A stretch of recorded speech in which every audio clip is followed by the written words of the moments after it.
Now, at the moment, it's being roundly denied, but ask anybody who was there and they'll tell you that something close to pandemonium broke out in the Senate chamber of the National Assembly earlier today, the first day that lawmakers returned from their recess. It began like a normal opening day in plenary session. The Senate President, Godswill Akpabio, calmly welcoming his colleagues back to the Red Chamber after a long break. But it was the calm before the storm, because suddenly a loud volley of words from APC Senator Sahabi Yao from Zamfara North ricocheted across the chamber, jolting Mr. Akpabio out of his speech.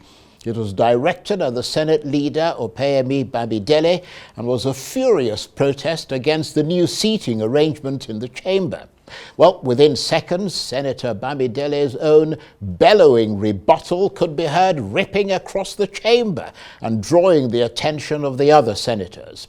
And soon enough, the hallowed hall was gripped by an outbreak of what seemed like mass hysteria. Take a listen.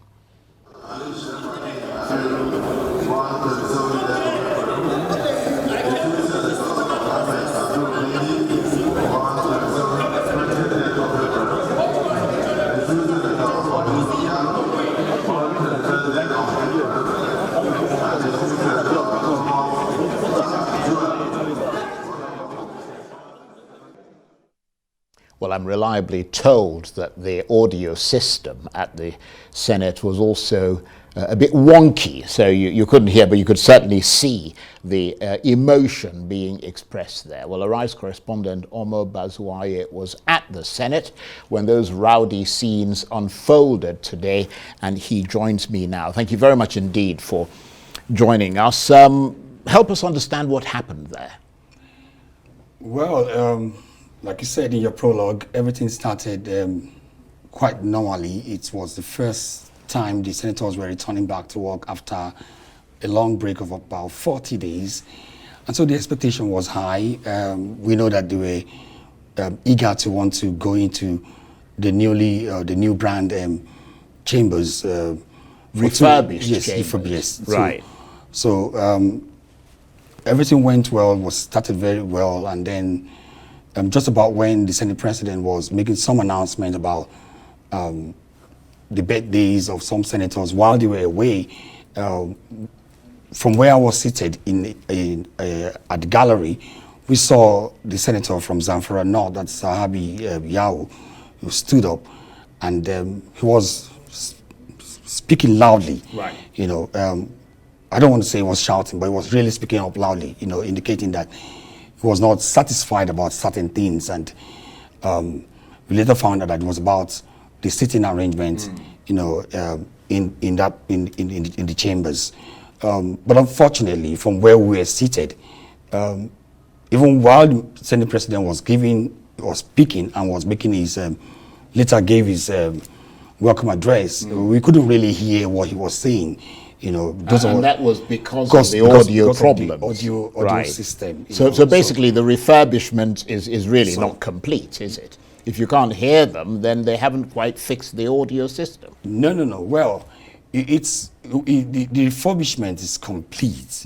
And but what I would have expected the National Assembly, the Senate, to have done ahead of their resumption date was to maybe have gone on an inspection tour of the facility. Right, to make sure it's working. Yes, to make sure, right. to look at all because of obviously things. the Nigerian Perhaps, people need to hear what they're saying. And maybe also to have find time to have invited some of these the lawmakers in, and then everyone, you know, tested, indicating they are sitting. Okay, right, yeah, because yes, that's an important point, because the ostensible reason for that outburst appeared to be the wounded sense that ranking senators were not treated fairly in the seating arrangement. I mean, do they have a point? Yes, they do. It's a well-established legislative protocol in parliamentary proceedings all over around the world, where the most ranking senators are always given that privilege to occupy the front seat. In fact, even when they were in the temporary chamber that they were using, maybe in the last 3 or 4 months, they actually maintained that particular procedure. But I think the point that the senator from Zamfara was trying to make was that rather than being at the back row, the second row, that he should have been in the front row, being a ranking senator.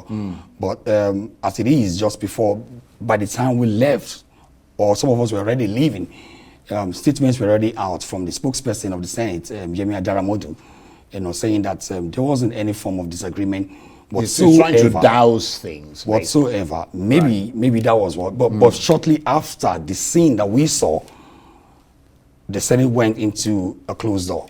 Right. And it lasted for exactly 2 hours. They went to that closed door on the dot of 11:59 and came back 2 hours later. Right. So we don't know. We're not so sure if part of what they went in there to do, or they closed the door to try to arrange, was whether to calm the nerves of the aggrieved senator. But clearly, even looking at the video, the senator from from Zamfara North, was clearly incensed. Yeah, had a complaint. He was incensed. Yes, and I understand that the whole event, in terms of the back and forth between the senator and the other lot, lasted about half an hour. I mean, how was calm eventually restored?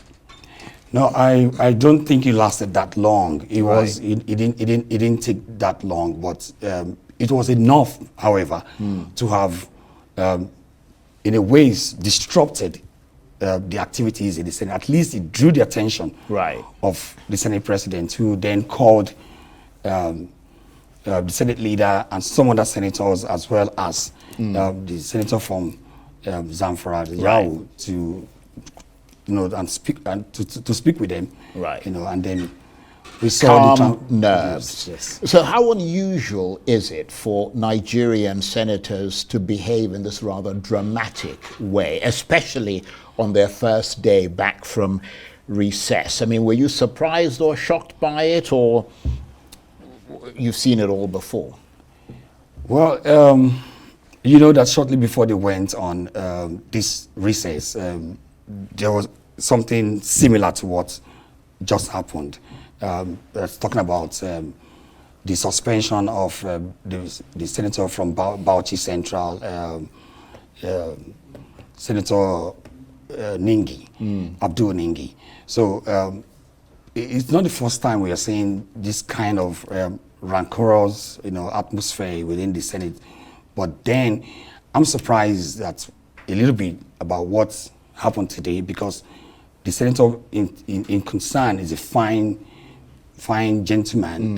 You could hardly. So he must have been pretty miffed to have reacted that way. You can't. I've covered the Senate for a while. I haven't seen him.